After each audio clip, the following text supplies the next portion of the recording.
Les gyroïdes, des statues étranges ayant une origine secrète, un passé antérieur totalement mystérieux s'inspirant des Aniwa, des sculptures élaborées en pierre cuite positionnées autour des tertres funéraires symbolisant l'au-delà. Elles sont censées être les gardiens des morts ou encore les âmes de guerriers défunts, déterrables dans Animal Crossing, vendues pour une bouchée de pain à des boutiques ou à des musées. D'où viennent ces figurines hystériques avec une expression particulièrement torturée? On ne sait pas réellement ce qu'elles sont censées représenter, du moins leur utilité n'a jamais été réellement claire dans les jeux Nintendo. Ce qui est encore plus troublant, c'est qu'on peut retrouver ces statues funèbres dans plusieurs jeux provenant d'autres jeux Nintendo en dehors d'Animal Crossing. En tout cas, je suis la Crypt Theory, et aujourd'hui on va s'intéresser au jeu phare de Nintendo. Je parle bien évidemment d'Animal Crossing.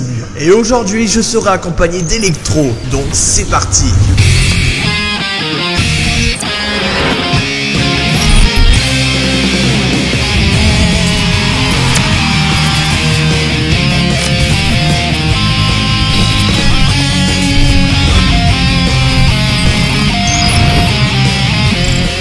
Dans les profondeurs secrètes d'une grotte entre les racines, les scarabées dorés et également les araignées explosives, on découvre enfin depuis des siècles et des siècles un gyroïde prestement déterré et ramené au vaisseau. L'objet a été analysé par l'ordinateur de bord mais sans succès. On peut également les retrouver dans Kirby, où on voit que ces gyroïdes sont dotés de la parole, tout en ayant une expression glaçante. Alors, pourquoi les gyroïdes se trouvent dans 3 jeux différents et sont-ils des symboles nécessaires à la construction de la timeline dans tous les jeux Nintendo? On pourrait croire que ces 3 mondes ont des liens profonds, du moins des liens entre Pikmin 2 et également Animal Crossing. Les 2 gyroïdes dans des lieux différents montrent que ces statuettes ont des origines totalement inconnues. En plus de ça, personne n'est capable de les valoir, comme si ces gyroïdes n'intéressaient personne. De plus, ces statuettes sont considérées comme des personnages, des PNJ, et non des objets à part entière. Il serait alors possible que ces statuettes prouvent l'existence d'une ancienne guerre qui a lieu dans le monde de Pikmin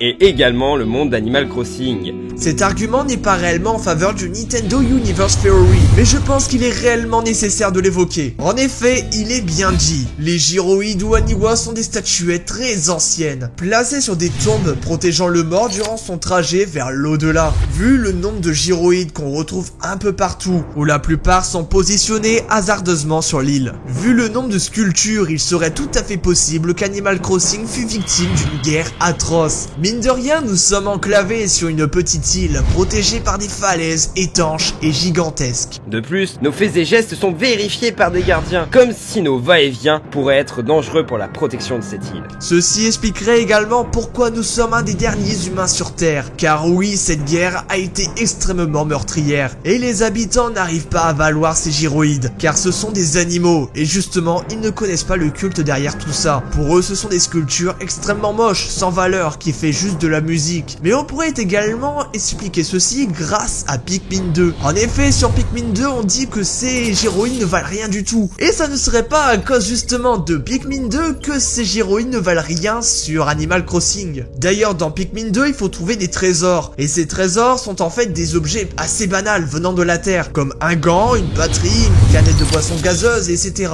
Certains trésors font référence à des jeux vidéo, ou même des consoles de Nintendo. Par exemple, on peut voir un Game & Watch. Tous les trésors et les ennemis rencontrés sont ensuite disponibles dans le menu avec un petit commentaire d'Olimar. Or, nous n'avons pas de description sur les gyroïdes qu'on peut trouver. C'est quand même étrange, non? En plus de ça, on trouve plein de trucs venant du monde Nintendo, comme la couronne de Peach, la tête de Rob, les tubes de peinture dans Mario Paint. Que s'est-il vraiment passé pour qu'on retrouve tous ces objets venant de Mario ou même de Game & Watch? Eh bien, logique, la planète de Pikmin 2 est un monde post-apocalyptique où le royaume champignon était dans cette planète. Le monde de Mario aurait donc pu subir une apocalypse, entraînant la fin du royaume champignon et voire la fin de Mario. En plus de ça, on peut apercevoir la première apparition jouable de Rob dans Mario Kart DS. Sa simple apparition relève de la surprise puisque le robot n'a aucun rapport avec la série Mario, sauf qu'il fait partie de Nintendo. Bizarre justement qu'on retrouve la tête de Rob dans Pikmin 2. Dans Super Smash Bros, on en trouve un grand nombre, en tant qu'ennemi commun de l'armée subspatiale. Et comment cela se fait-il qu'il passe d'un personnage gentil à un personnage méchant? Eh bien on ne sait pas, mais il est possible que cet environnement post-apocalyptique est dû à ce qu'il s'est passé dans Super Smash Bros.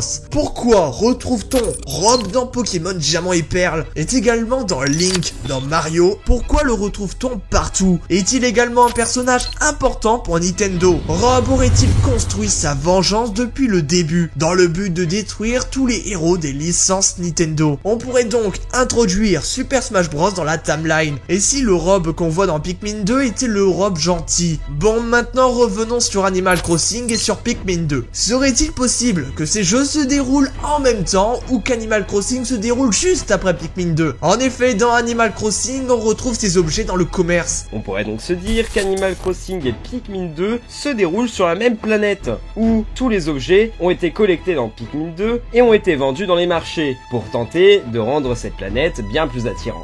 Et ensuite, dans Animal Crossing, une vraie inflation a eu lieu, rendant cette planète bien plus attirante avec une économie tout de même encore fragile. Ce qui explique également pourquoi il y a des gyroïdes dans ces deux planètes, est également qu'il est un phénomène assez apocalyptique.